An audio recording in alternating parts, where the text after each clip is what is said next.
jelaskan sedikit perkembangan yang kita tahu selama ini di Warung Padi itu ada penambangan peti. Itu kan masyarakat ingin tahu perkembangan di daerah Bapak itu. Nah, sampai hari ini kegiatan itu seperti apa? Apakah masih ada atau sudah tutup demi Itik Madi itu sendiri? Baik, jadi terima kasih. Saya mungkin sedikit untuk secara historis dulu ya, karena saya selaku camat Mentrado. Memang kita di historis tentang masalah peti khususnya yang ada di Kecamatan Mentrado ya. Nah, ini ya memang sudah cukup lama ya, sehingga di mana masyarakat kita ini kan apapun dari segi legalitasnya ya, ini istilahnya peti ini kan sejenis ya secara legalnya tidak memiliki izin. Cuman secara tradisi masyarakat yang sudah turun menurun ya, sebagai dikatakanlah itu merupakan mata pencarian masyarakat gitu. Karena kebetulan kami Mentrado di sana tuh ada 11 desa. 11 desa itu memang rata-rata hampir ya semua desa itu ada memiliki taman itu.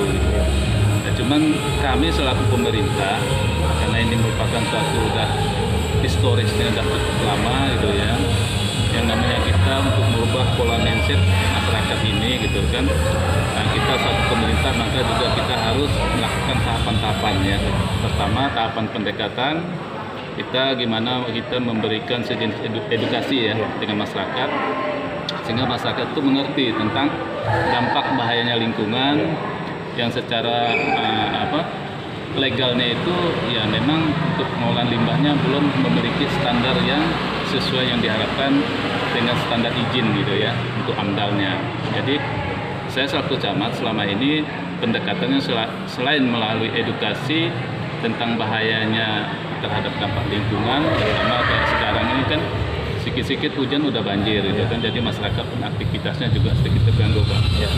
Jadi kami berusaha dengan ya termasuk pemerintah desa terkait gitu kan, kita mengusulkan sejenis program ya. Program-program salah satu mungkin di mana kita menghijaukan suatu lahan yang sudah mungkin dikatakan kurang subur gitu ya. Jadi di situ kami melalui program dana desa kita coba menyisihkan sebagian, karena di situ ada sejenis program untuk ketahanan pangan masyarakat. Jadi kami memasukkan program itu, salah satu programnya untuk penghijauan lingkungan dengan maksud ada nilai ekonomisnya. Salah satu kemarin yang coba kita kembangkan mulai ada 3 desa Pak. Jadi desa Koboma, desa Rantau, dan desa Sendoreng. Kita coba mengolah pola mindset masyarakat kita ini, pola pikirnya tanaman produksi ya, salah satu yang menghasilkan keuntungan bagi masyarakat melalui Pinang Batara. Ya. Jadi program itu kami coba melalui konten pendamping dan kades, sehingga lahan-lahan tadi yang mungkin yang memang kurang subur, gimana cara kita untuk mengolahnya bisa menjadi subur gitu, atau misalnya pinang itu bisa hidup sehingga menghasilkan ya buah yang baik gitu kan, sehingga petani kita ya lama-lama mungkin harapannya ya sedikit lah teralih gitu kan, bahwa peti ini memang dari segi keuntungan juga nggak bisa dipastikan ini menjanjikan gitu, dan bahkan kita ya sangat mengkhawatirkan ya terhadap dampaknya bagi masyarakat maupun jangka panjang maupun jangka pendeknya. Jadi salah satu langkah yang kami lakukan seperti itu Pak. Yang kedua juga kebetulan kami di Desa Gowagoma ya, kita mendapatkan pendampingan dari kawan-kawan kita LSM ya, salah satu SDK. Jadi kawan-kawan ini ya, programnya juga adalah melakukan jenis terobosan untuk penghijauan lahan yang kritis itu kan, yang gersang, yang tidak subur lagi. Karena memang salah satu program di LSM ini adalah gimana ya isunya terhadap global pemanasan. Nah, dengan ada seperti itu ya mungkin ya mudah-mudahan sedikit masyarakat kita pola pikirnya juga berubah gitu ya, dan bagi mereka dengan adanya menanam itu mendapatkan keuntungan untuk ekonomi masyarakatnya itu atau ekonomi keluarganya. Jadi seperti itu pendekatan saya selama ini. Saya di Kecamatan Mentrado kurang lebih ya hampir 1 tahun bertugas di sana. Jadi memang saya sadari, ya saya bilang kita selaku pemerintah, ya pendekatan kita maupun dari segi ya aturan kita bisa, cuma dari segi gimana kita untuk pendekatan edukasi dulu lah gitu. Kita menyadarkan masyarakat kita sehingga mereka tidak merasa ya terganggu lah dari segi mungkin yang tadinya mereka bingung, ya mestinya kami hari-hari bisa mendapatkan sekian nilai uang. Satu sisi ini karena dilarang pemerintah, apa yang bisa kami kerjakan. Dan juga harapan saya karena kebetulan di Kecamatan Mentrado itu ada salah satu perusahaan kita yang masih aktif melalui perusahaan sawit itu. Jadi saya coba pendekatan-pendekatan dengan kawan-kawan kita investor yang ada di situ ya, termasuklah dari pabrik rokok. Jadi saya coba membuka untuk akses dengan masyarakat yang ada di sekitar Kecamatan Mentrado. Jadi harapan saya seperti itu, ya mudah-mudahan ke depannya walaupun nanti mungkin saya sudah tidak jadi camat di situ, ini bisa berlanjut gitu ya. Bisa berlanjut dan mudah-mudahan Mentrado ini tidak ada istilah kesannya lagi ya dikatakan sebagai ya penyumbangnya daripada ya kebersamaan lahan ataupun ya bencana. Memang sama ini sangat dirasakan Pak oleh masyarakat. Maka saya bilang kemarin dengan masyarakat maupun tokoh masyarakat, ya pemerintah sebenarnya bisa berbuat. Saya bilang bisa berbuat gimana supaya masyarakat kita ini tidak terganggu dengan adanya banjir. Saya bilang, tapi apalah arti pekerjaan pemerintah kalau tidak didukung oleh masyarakat? Saya bilang. Misalnya pemerintah mengeluarkan misalnya program normalisasi sungai atau parit. Sementara di hulunya masih ada dompeng, berarti kan kita percuma mengeluarkan uang yang sia-sia gitu. Jadi itulah kita pelan-pelan Pak untuk melakukan pendekatan dengan masyarakat kita. Langkah nanti saya bilang kalau memang ada keinginan masyarakat, ya hutan itu lahan itu kita jadikan hutan adat, sehingga nanti ada nilai hutan adat itu apa yang bisa kita buat di situ gitu. Dan satu sisi lahannya bisa menjadi kembali normal gitu. Mungkin seperti itu Pak. Untuk respon kepala desa itu sendiri dengan program-program ini bagaimana Pak? saya melihat cukup baik Pak. Cukup baik, karena ya termasuk dengan konten kita pendamping juga ya cukup mendukung gitu. Karena ini respon ini kan sesuai dengan program pemerintah juga Pak. Karena termasuk di situ kan pemerintah menyediakan program sejenis sekian persen, 40% itu ketahanan pangan gitu. Jadi ketahanan pangan ini kan salah satu kita melihat dompeng ini kan salah satu ini ya mata pencarian masyarakat gitu. Gimana kita beralih untuk merubah gitu ya, merubah ketahanan pangan itu menjadi tidak merusak lingkungan. Sejauh ini Pak Camat, apakah ada kendala terkait masalah program-program yang akan diterapkan ini? Ya saya pikir kendala pasti ada Pak. Karena namanya program ini masih baru dan tingkat klaster masyarakat kita ini kan ya pasti belas yang anggap oposisi, ada penyelesaian dan mungkin memang juga yang masih menolak gitu. Dan klaster ini kami coba pelan-pelan untuk melakukan pendekatan.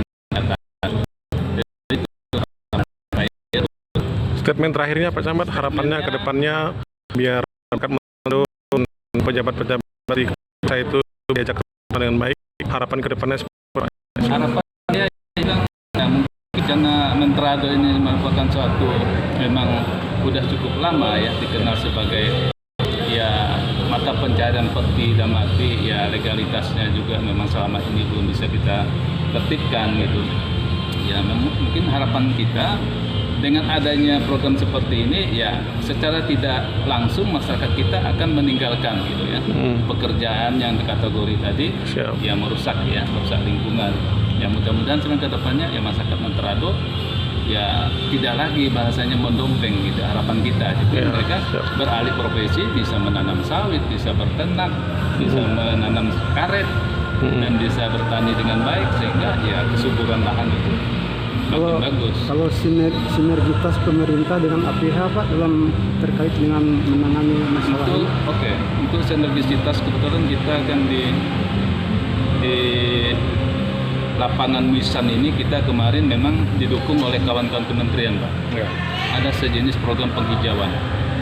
Jadi kebetulan di lapangan Missan ini di samping itu lokasinya memang lokasi eks-tompeng, tapi kita memanfaatkan sebagai gimana itu sebagai lapangan hijau dan juga mendapatkan PAD bagi desa. Kita adakan di situ lapangan gestrek, Pak. Di samping hijau nanti kita tanam pohon-pohon, ada nilai ekonomisnya. Itu kemarin salah satu sumbangan dari kawan-kawan kita dari pupuk Kaltim, Pak, yang termasuk bibitnya juga dari kawan-kawan kita yang pengolah tambang. Jadi cukup sangat terbantu sebenarnya, cuman saya lihat dari segi komunikasinya masih belum begitu intens ya, sehingga banyak program-program di situ saya lihat agak sedikit terlantar gitu kan, karena banyak bangunan-bangunan di sana sudah dibangun. Salah satunya untuk di sana itu dibangun untuk ya pertemuan-pertemuan, termasuklah di situ ada WC-nya, ada untuk tempat santainya, termasuk tempat pertemuan sejenis ya kayak model aula ya. Nah, cuman di situ saya lihat memang dari segi pengamanannya belum terjamin, karena ini kemarin pengalaman saya juga, karena kebetulan saya selaku camat, saya diundang oleh kawan-kawan kita dari Kementerian LH, saya pergi ke Bandung, Pak, di Kabupaten Kuningan. Di sana memang saya lihat luar biasa, walaupun di Kabupaten Bandung itu termasuk di sana juga sebagai kota ek tambang, Pak. Tapi di sana memang aksesnya itu cukup aman gitu ya, jadi mereka kalau pasang portal itu tidak ada yang bisa naik gitu ya kendaraannya. Kalau kita di sini saya lihat untuk Montrado terlalu banyak jalur tikusnya, Pak. Jadi kalau kita pasang di situ pun ya mungkin karena pengawasannya juga belum begitu baik itu, sehingga banyak yang dirusak, Pak. Terutama anak-anak kita, anak-anak remaja ini kan, dia pacaran, dia mojok, nah itu yang jadi masalah kita, karena ya pengawasannya itu lemah ya.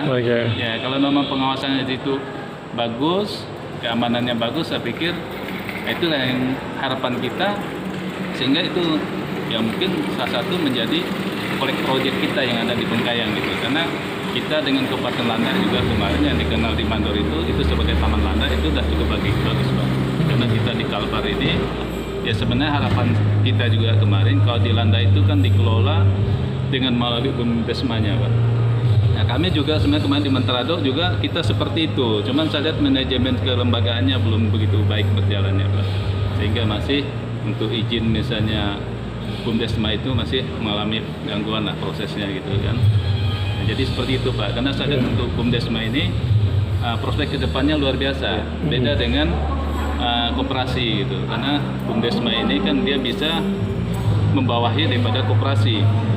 Dan juga BUMDesma itu sendiri dia memiliki peluang bisa melakukan sejenis tender proyek atau kegiatan gitu ya. Jadi peluang-peluang ini saya bilang inilah kesempatan bagi para kades, termasuk saya selaku camat yang ada di kecamatan, selaku fungsi pembina ya, saya ya berusaha untuk mendorong gimana supaya ya perubahan-perubahan yang baik untuk kecamatan maupun masyarakat kita itu ya berjalan sesuai yang kita inginkan gitu. Mungkin itu, Pak. Oke, itu ya. Terima kasih ya, Pak.